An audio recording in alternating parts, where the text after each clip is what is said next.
Cedric Maxwell Podcast is powered by PrizePicks, the exclusive daily fantasy partner of the CLNS Media Network.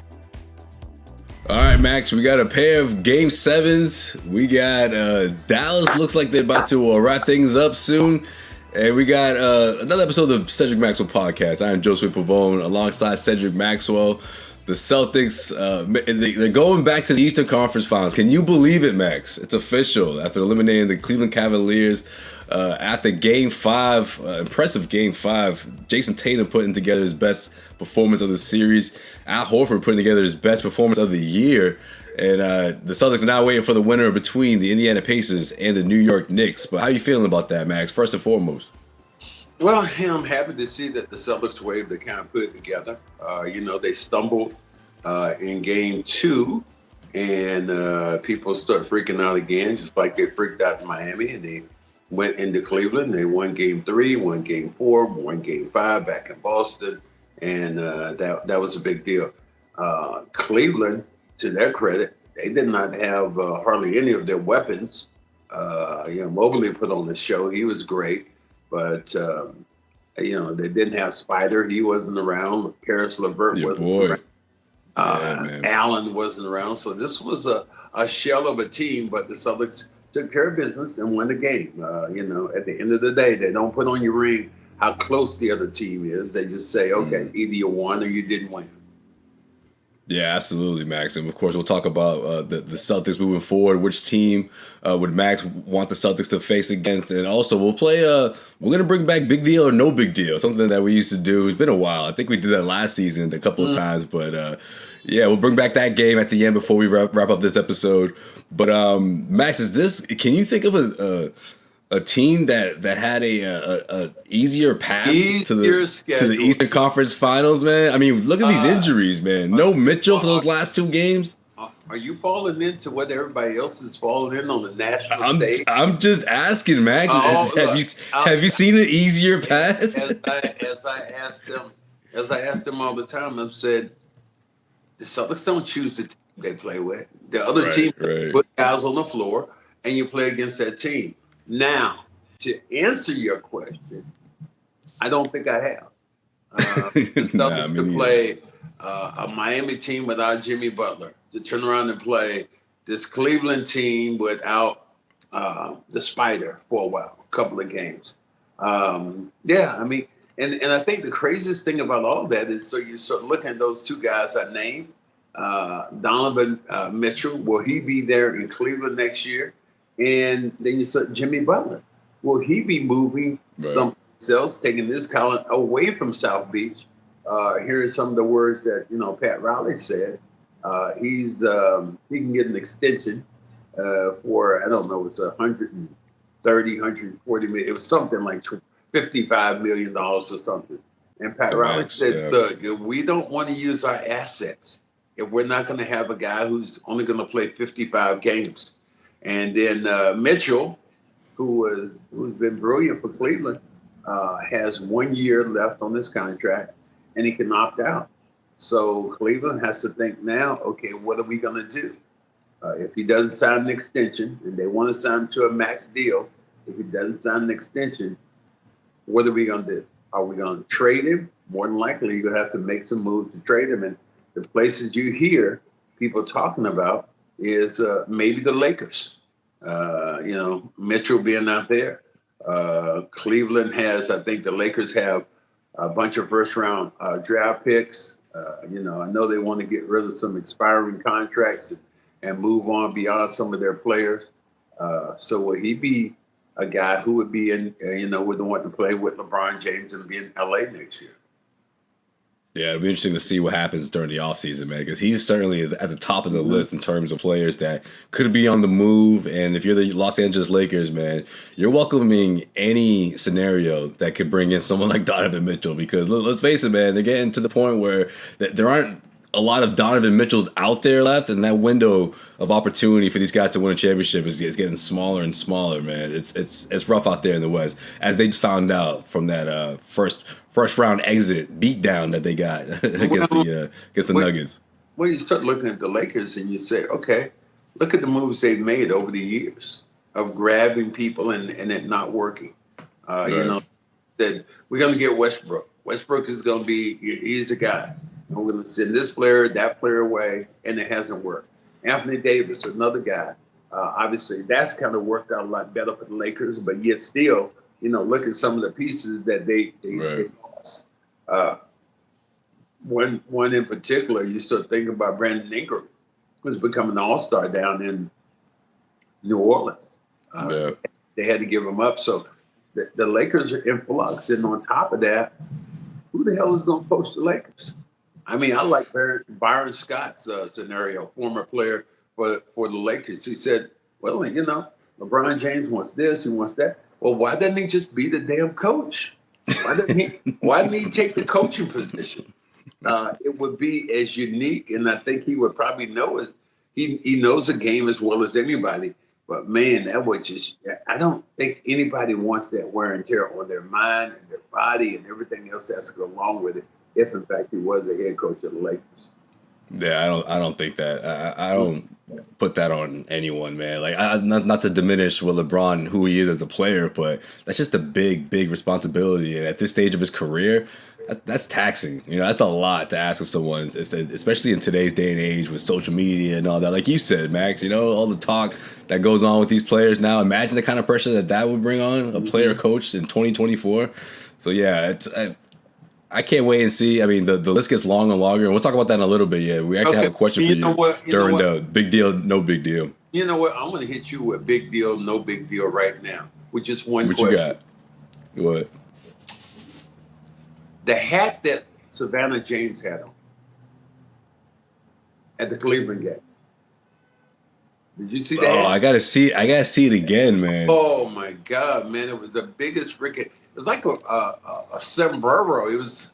She's a beautiful woman. I'm like, what the hell? What kind of hat was that? So, no big deal. You know what? You can have. Hey, Max. That's post Mother's Day, man. You know, if that's what she was trying to rock, you gotta go with it. I don't give a damn. It was Mother's Week, and like that was. If I was sitting behind her, I gotta see this pic. I mean, hey, but you know what? Why don't you pause for a minute? Find Savannah. No, put a pause on right now. Okay? All right, let me see. Hold on one second. You go Savannah James Hat. Game 4. Let me see here. Oh, wow. Okay. Man, that almost reminds me of like those, T-Pain used to rock that joint. The big I ain't trying to say, I don't want to call it a circus hat, but you know what I mean? Like in the circus where they have this big hat. Exactly. I mean, this is a beautiful woman. How did I miss that? Like, deal or no big deal. You're sitting behind her. What would you say? Yeah, that's a big deal. That's a big deal. How are you? Excuse me, miss. You mind real quick? Can you just, during the game, can you take that thing off? No disrespect, yo. No disrespect. See the usher coming up, tapping on the shoulder. People behind you can't see. Excuse me.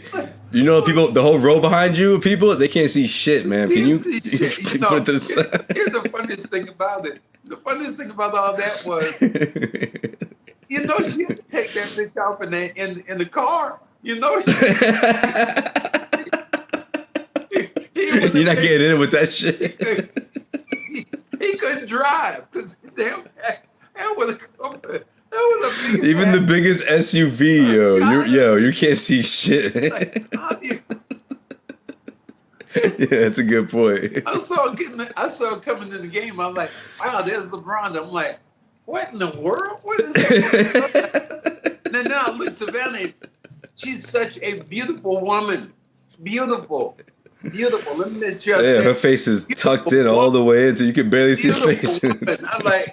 I was like, I couldn't even see her head. It was like I just see her eyes, and like she was under something. Damn, that's fur too. That's got to be fur. That's fur. Exactly, and it was 79 degrees in Cleveland that day.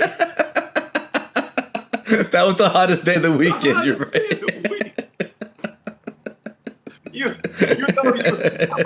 You know you had to have the fucking AC blasting in that car. Just to pull off the look, she's sitting there like, yo, crank that up, yo. It's hot in here.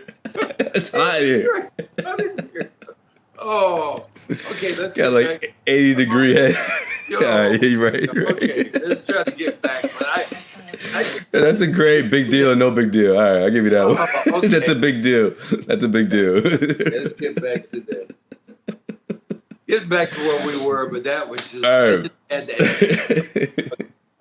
Episode of the Cedric Maxwell podcast is powered by PrizePicks, America's #1 fantasy sports app with more than 3 million members. It's the easiest and most exciting way to get in on the action while you watch your favorite sports and players. You just pick more or less and 2 or more player stats and watch the winnings roll in. Get in on the playoff action and win up to 100 times your money on PrizePicks as you and the world's best players take the game to a new level during basketball's postseason. Quick withdrawals, easy gameplay, and an enormous selection of players and stat types are what makes PrizePicks the #1 sports app. This week on PrizePicks, I'm selecting Derek White for more than 4.5 assists and Kristaps Porzingis for more than 8.5 rebounds. It's that easy. Download the app today and use the code CLNS for a first deposit up to $100. That's CLNS for a first deposit up to $100. Download PrizePicks today and make sure you use the promo code CLNS.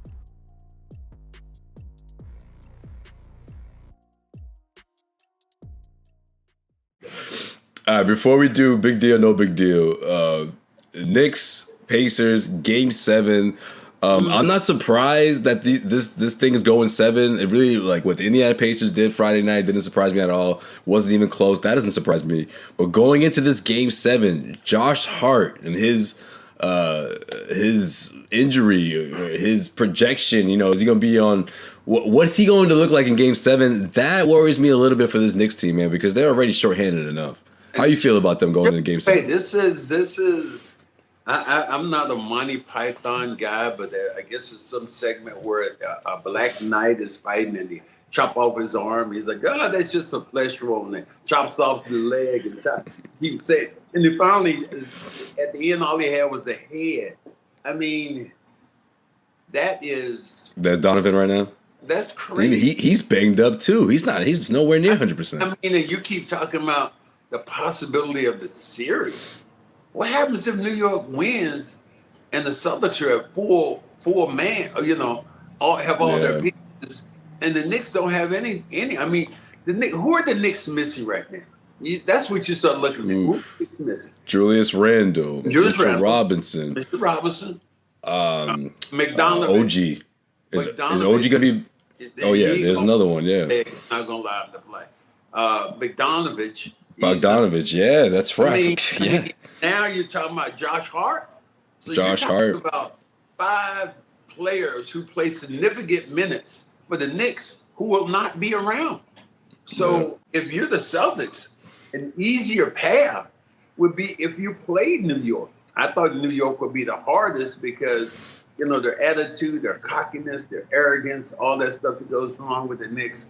But man, they've just lost too many pieces to me. I just don't see them beat. I don't see them beating Indiana. I don't see them beating Indiana. Indiana is deep, and they have so many guys right now. They're throwing at Brunson. So New York, how do you compete? I mean, Tibbs has done a great job to get it to 7, but now to go home, that Garden crowd is going to have to push you like hell to get over that finish line because they don't. Because Brunson's been battling. He's been battling, and Devin Chinzo, he's. Yeah, they need a big one from Dante, man. Yeah. I mean, Dante, where he's at, I just don't know where you get it. I don't know where you get the points.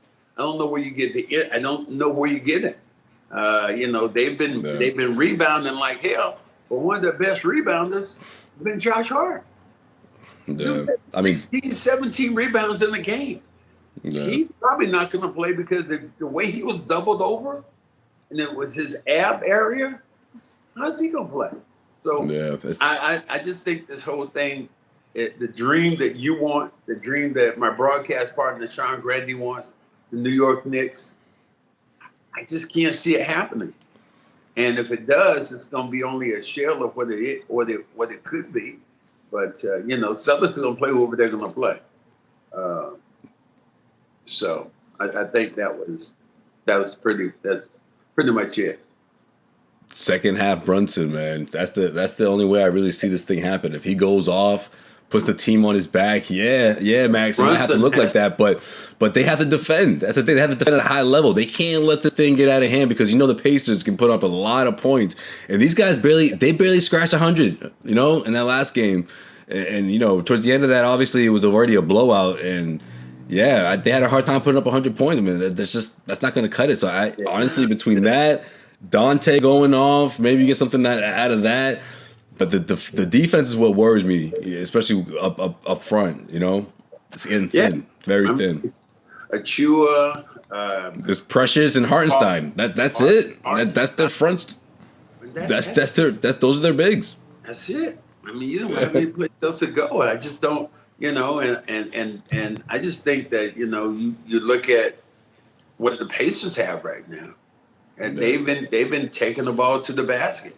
And Pascal's been on. Pascal's been unbelievable, and Connell, he's been great, and he's battling Brunson tooth and nail. He seems like he's that competitor that wants to get up, and he's not big enough to slow him to stop block his shot, but he's quick enough to stay on the ball and at least to challenge the shot. How do you feel about that potential matchup against the Celtics, considering Kristaps Porzingis most likely not going to start the series? That's slated to kick off in Boston Tuesday night at TD Garden. You got Miles Turner up front. You got Topham. You got some bigs up front. How do you feel about a potential matchup against the Celtics without Porzingis? Yeah, that's going to be it make it a lot tougher. I think the Celtics are still capable of winning a series without Kristaps, but the sooner he gets back, the better. That's going to be from a shape standpoint to get back in game condition. I think you and everybody else is that you haven't even seen Kristaps play 5-on-5 yet. That's what scares me. Yeah. So because of that, how do you roll these dice? What dice do you have? I mean, Miles Turner has played great against the Celtics. He's a big body. Are you pulling again? Or are you still riding Al Horford for another series? That's essentially what you're saying to me. Although I like Luke coming off Cornette. I like him being a guy coming off the bench competing at a high level at that position. The Celtics still like they have more weapons than possibly anybody right now in the East. Yeah. No question. I think the bench has. I don't want to say they've gotten stronger, but I feel like guys like Pritchard have stepped up. Cornette. I mean, from the moment Kristaps went down, I feel like they sort of taken on more of responsibility. I guess is the best way to put it. And Cornette, man, that first game, it was like 2 blocks in the first 2 minutes. Remember that? Like coming off the bench. I mean, I think they could survive that approach, without Porzingis to begin the series. But if we're talking about deep into the series, going into the finals and all that, they're going to eventually need Kristaps. But I think this is the right thing to do. Take your time. You don't want to rush this thing. You want to make sure he's going to be all right. So, but yeah, we're talking about almost 3 weeks now. We spoke briefly last night, Max, about it. And I'm like, man, it's been almost 3 weeks. So hopefully we'll see him continue to progress. I like what I saw out in Cleveland when he's in the post and all that. But like I said, until we see him doing the 5-on-5 up and down the floor with the rest of his guys, that's when I know he's close. So did you see him just warming up out there? He was working in the post. He was working his post moves. So the footwork and he was out on the floor working. He was out on the floor, right, which was a step up from what we saw at the Auerbach Center before we left for Cleveland. How do you think he looked? He looked good. He looked much better. I thought at the Auerbach Center he was still very, like he was just still trying to get the rhythm down, but he looked much more fluid. They had the Bad Bunny going. I guess he's a big Bad Bunny fan. And Derek White joked, hey, whatever we can do to help, he said, if this pushes things along quicker, man, Well, we can blast Bad Bunny for you, man. So they did that as he finished his workout. Coming on in your era right now. What is it? I don't understand that. Where do you come up with like a Bad Bunny? Bad Bunny. Bad Bunny. It was his nickname growing up in Puerto Rico. Well, the bunny part, I think he just added the bad. They used to call him like Bunny. It's a long story, but yeah, that's how you got his name. Where's this Puerto Rican thing going right now? Bad Bunny. This Puerto Rican thing. You mean reggaeton? You mean the genre? Hold on. Bad Bunny, Big Poppy. I see what you say. That's what I'm not talking about that way. I'm talking about names that you have these guys. Yeah, that's like okay. I know, and Bad Bunny came from when he was a kid. So that's funny. You would think he got that name once he became popular in the States, but that's his name. Well, Porzingis loves it, man. Porzingis loves reggaeton, man. He's a big fan. All those time spent in Spain, you know. Wow. I'm saying you got me back thinking about. We always. You gotta ask him next time you see him, yo. Let's bump some Bad Bunny, yo. Tell him next time you see Kristaps, yo, I want to hear some Bad Bunny. Do you think Brunson's head could have fit, that girl's hat? Do you think that? Yo, you better leave that girl alone. You better watch it. You better mess around. This thing's gonna go viral. Post Mother's Day, yo. Leave that woman alone, Max. Leave her alone. Look, just so I said she's a beautiful woman, but that hat was. That was wild. I can't. I'm surprised I missed that, man. I had to look that up. That was everybody crazy. You missed it. Everybody at the game. There were 20,000 people there looking right. And you know what? I'm glad they had her on camera. I was gonna say, you know what? I'm glad you're bringing this back up because it's a perfect segue into big deal or no big deal. All right, let's do it, Max. First one up, and I swear it's the first one. I just can't make this up. LeBron James, I didn't mention his wife, but LeBron James attended Game 4 of the Cavs and Celtics series. Of course, LeBron has a player option for the upcoming year. When asked about it after the Lakers were eliminated, he gave the classic, I'm thinking about my family. I want to spend time with my friends, yada, yada, yada, a.k.a. you find out when you find out. But is this a big deal or no big deal, Max? Could there be a potential reunion in the works between the Cleveland Cavaliers and LeBron James? What do you think? Well, if you're the Cavaliers, do you want to sign Bronny to a contract? Because everybody's been talking about that. I think they should. I think they should look into it. Bronny James at 6'1" is not a good shooter. He's a decent shooter, small. Not the facilitator everybody thinks he should be. So, and I was Mark Spears, and I talked to a couple of guys who were scouts, and the scout said, "No." He talked to him the first day. He said, "I'm not really sure. I wouldn't." Then he talked to him the third day after he saw Bronny James and said, "No, he's not meant to be for the NBA. His talent level is exceptional for what he can bring to the table because of his size, being small at 6 foot. He's 6'1.5" in the NBA. That's tough. I mean, that's tough. Donovan Mitchell is like 6'4". Some of these guys are 6'5". So as a guard, what happened to Kemba? Kemba was 6'1", and every time you looked around, they were picking on Kemba defensively. So it's just it would be tough. So if you talk about LeBron being at the Cavs game, I don't think it was a big deal. He said him and his wife were actually in Cleveland, in Akron for Mother's Day. They went to see their mothers. So I don't see a big deal.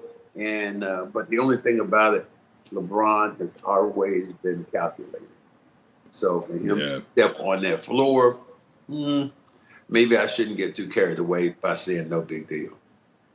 Well, I'm thinking no big deal because I think it's like you said. I think it's more of a calculated type of little wink at the Lakers. Hey, this is always a possibility as well, something like that. But does he go through with it? I don't think so. But he's gonna make people like us talk about it, and here I am bringing it up. So there's that.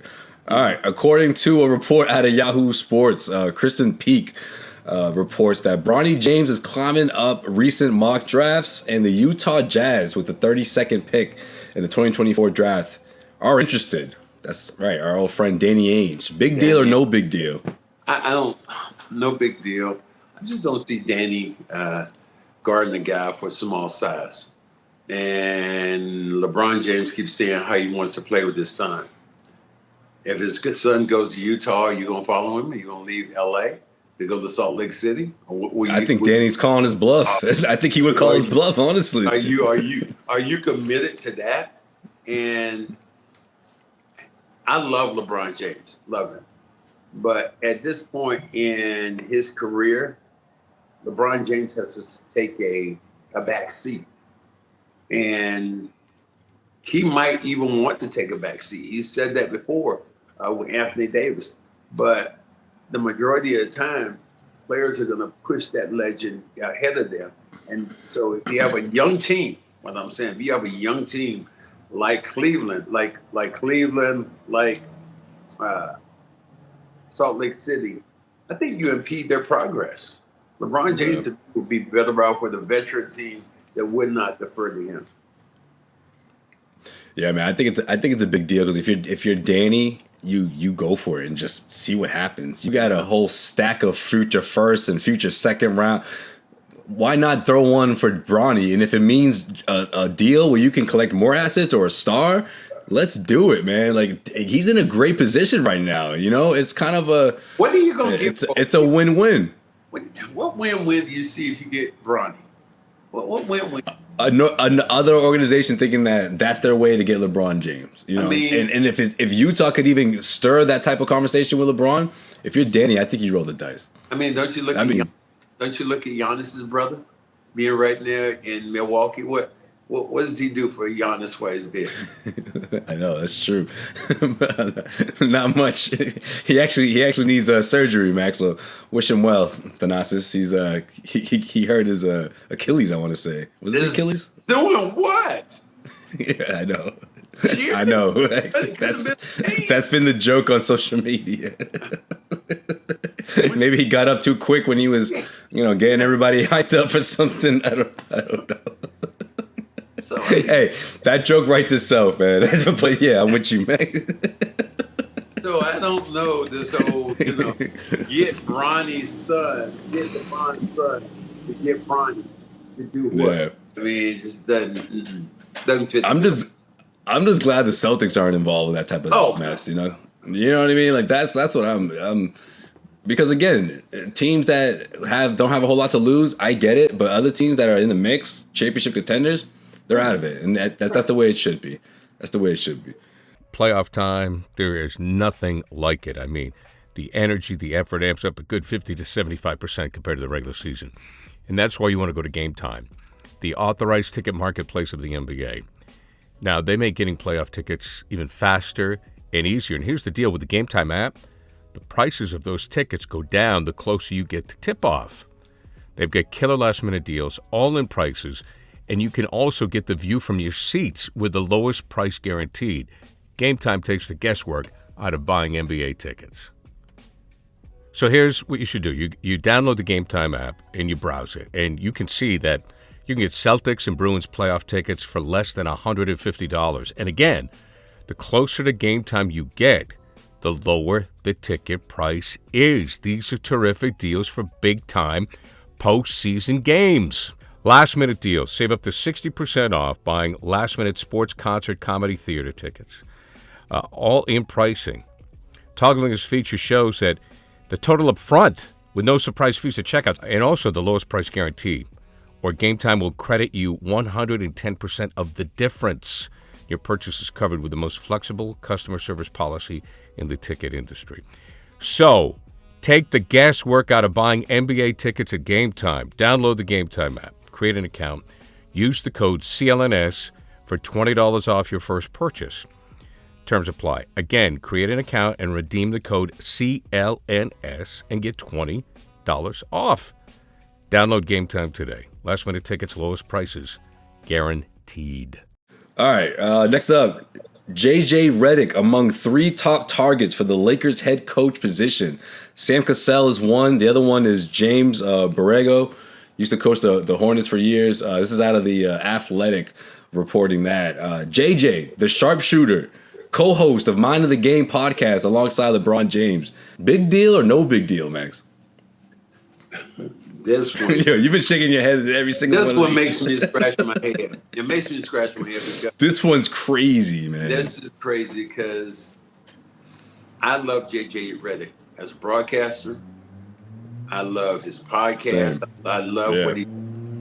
But as a head coach in this league, who's never been a head coach, and putting him into one of the most difficult situations that you can be in, and then have one of your best friends trying to coach him, how do you chew his ass out?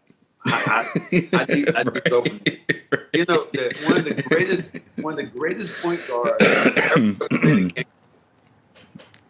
became a head coach with no experience. His name was Steve Nash. How'd that work out for everybody? Never coached a game. Was a consultant, and then all of a sudden you just made him a head coach. I don't know. It would for me personally, I would love to see that circus right now go to Los Angeles. The Celtic in you want to see this mess. Max is like, where's my popcorn at? Let me make a bad popcorn. Look, only that kind of shit could be in Hollywood. You think of that. You think of that. The only kind of shit, that's the only place it can be. Because JJ, absolutely. So he is so opinionated. He speaks all. He goes back and forth with this stuff. He's kind of went at backhanded slap LeBron James and then turn around and slap Bob Cousy and those great. Oh, that's right. He did say that shit. It's like, so what happens if somebody start asking you those questions again? I mean, he's been able to defend himself, but man, that just. Yeah, but Max, he's never. You said. You talk about head coach. Oh, that's Jurassic Park right there. Jurassic Park 6. That's what that is. Rambo 29. You know, whatever you want to put out there. If you have all that stuff in one room, that powder keg in one room. There's a blockbuster right there. Blockbuster hit. Give JJ some advice. JJ, sit in your seat, man. Play your role. Sit in your seat. Do TV. Collect that check for a long time, brother. Yeah, man. I don't know if you want that hot seat right now. That that frying pan that's out there in LA is like crazy. Oh, I was gonna say, Mac, you talk about head coaches. He's never been an assistant. No. He hasn't even, spent a couple of years at Duke, his alma mater, kind of get that experience on the bench. He's got no experience. Steve Nash, exactly. Yeah. Did not have the experience, came in and did this, and you're like, it didn't work there. So all of a sudden you think now it's going to work with one of the most chaotic, Frank Vogel. And won the championship. They have played well. Then you think about all the other coaches which came after him. You're going, okay, this guy got to the Western Conference Finals, and you fire him. That's just not an interesting job to me. If I'm out there looking for a coaching position. Right. Yeah, no, I'm with you, Max. And like you said, man, he's been crushing it with the podcast, with the experience on ESPN as an analyst and all that. Like, he's got a long future ahead of him, and he don't need to jump into this mess, man. No, you don't need that those kind of problems. That JJ Redick is smarter than this, and I don't know who they're gonna get as a coach out in LA, but as someone would say, good luck. What about Sam? You think Sam Cassell could get it? Oh, You would hate to see it though. That's the thing. I knew it. I knew you would say that shit. I would hate that percent. Coming from a situation here in Boston, which things have been smooth and tranquil, to go out to be the head coach of the Lakers. It's a tough gig. Tough gig, man. That is, tough gig. You know, you talk about stuff right now. I end up having a pair of. I'll show you this real quick off camera. I'll bring it back. Got? I just got these. Watch this advertisement. Oh man, they got the specs. You got the Cassell glasses, man. He gave the Cassell. You got the Cassell joints. Yeah. Hey. Cassell glasses. So, you know, I hope the brother Luck. I would love for him, because one thing you look at Sam. Can I just say, he's the first assistant coach I've ever seen ink a endorsement deal. That's what's up, man. He got the commercial down and everything. Look at you. The thing I say about Sam, which is crazy to me, is like I start looking at him going, his window of opportunity is closing. So he might have to take a job like that. Yeah, I agree. You know, he's 50. I think I was just looking at Sam is 58 or 59 years old, or it's something like that. And if you don't get those coaching jobs early in your career, in your 40s, 30s, your opportunities are very small. So, man, with Sam being there, I don't know. I should just keep this up like the legend. Hey. So we'll see. Looking good. Yeah, man, we'll see. But that'd be great if you get a head coaching job. I mean, even if it's not the Lakers, maybe something else out there. But the Lakers, I don't know, man. It'd be one of those situations where I think he could. He's the player's coach for sure. I wouldn't want to put him in. I would want him to have a team that isn't on the hot seat immediately. I don't think that's the job for your first coaching gig. That's a tough one right there. Tough one. Right. And if he were to get the position, he'd be the second assistant coach to be named as head coach for another team, as Charles Lee accepted the head coaching job over in Charlotte, the Charlotte Hornets. So congrats to him. He'll, of course, stick with the Celtics throughout the rest of the playoffs, and he'll begin next season down in Charlotte. All right, last one, Max. Big deal, no big deal. Paul Pierce, on a recent episode of Undisputed, slipped up and said the N-word, man. Said it to Keyshawn Johnson. At least it wasn't to Skip Bayless, but Skip Bayless, his whole body language was like, I am not comfortable right now. Do you see Skip? Big deal or no big deal? Paul Pierce slipping up on live television. Paul Pierce is like the Teflon Don. He's got it. Things just don't stick. He's gonna be all right. No big deal. He's gonna be all right, but I think the example is exactly what you said with Paul. He forgot where the fuck he was at. He thought he was doing his podcast. He thought he was kicking it with KG. Yeah. We talked about it before we hit record. That's right. Everything goes. But when he was with, he just forgot. He had a brain fart. As soon as he said, look at this, as soon as he said it, he just paused for a second and he just kept talking, which is the right thing to do. You don't acknowledge it, just keep going. Skip wanted to say something, but he's like, man, if I bring it up, we all gotta talk about it for at least a minute. So he's like, everyone just look, they you can't do that shit was hilarious. You can't do it on the air. But I like how it's thick. Look at these niggas. Look at this nigga. Yeah, what would Granny say? Oh.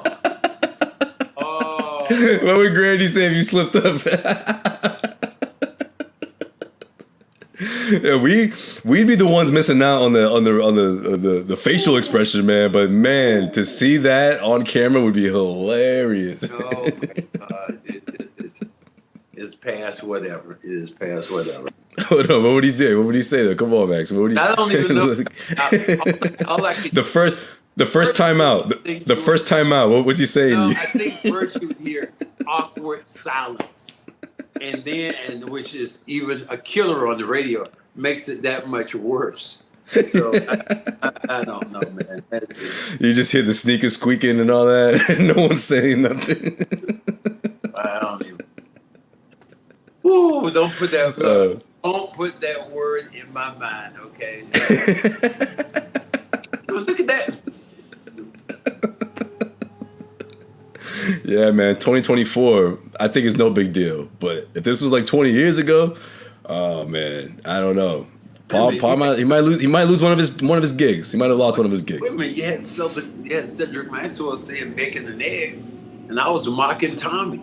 I wasn't even talking about I really wasn't talking about the woman, but I was right. But Tommy. If you said that today, though, you know it'd be worse. Oh God. But you're right though. It wasn't. You were not even quoting someone else, but you were pretending to be someone else. Technically, that's right. I wasn't right, exactly. I was mocking Tommy Hanks. Tommy used to say some borderline stuff too. Remember what Tommy used to say too?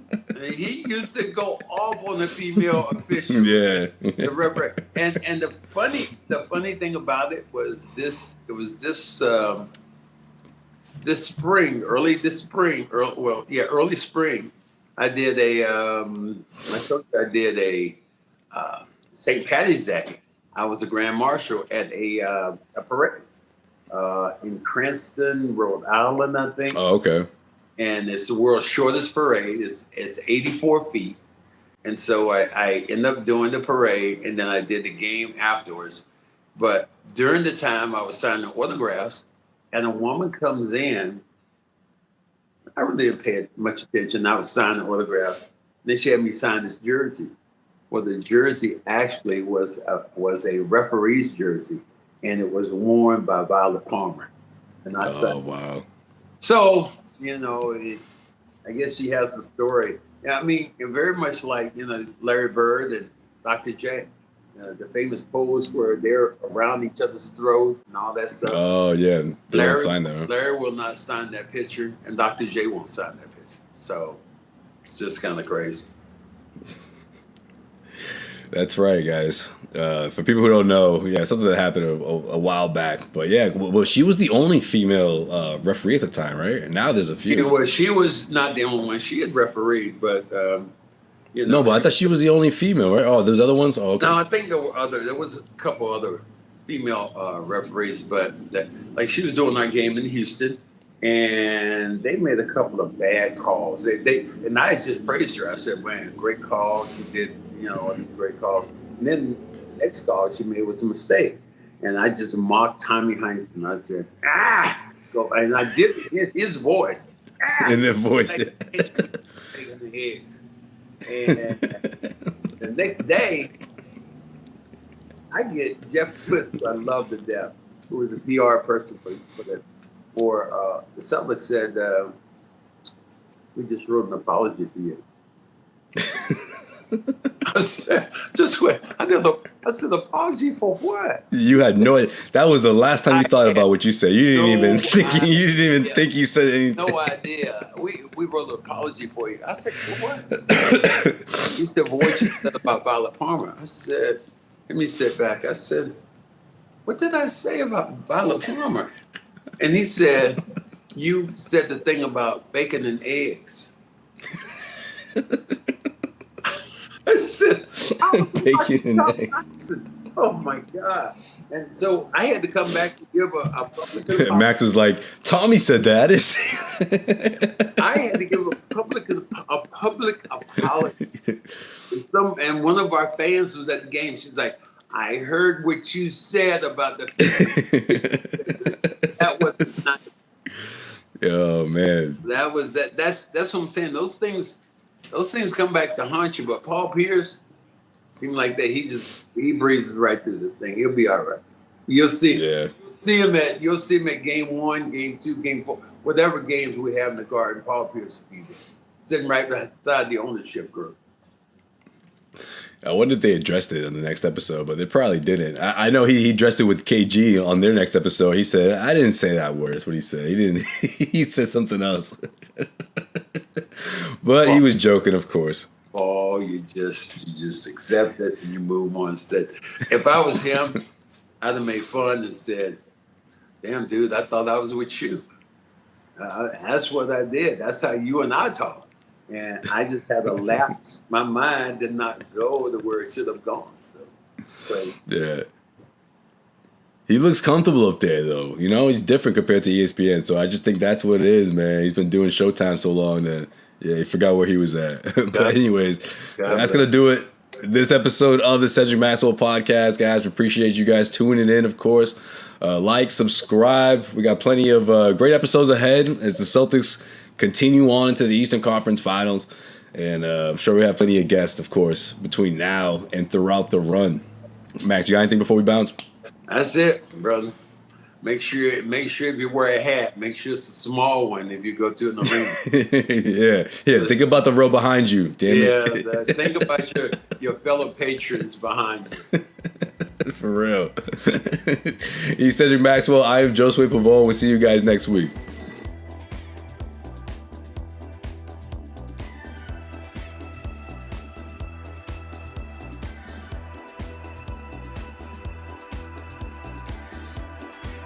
Josue Pavone here, CLNS Media, and if you made it this far, that means you really like this video. So hit subscribe, make sure you keep our notifications on, damn it, and we got plenty of great content coming your way.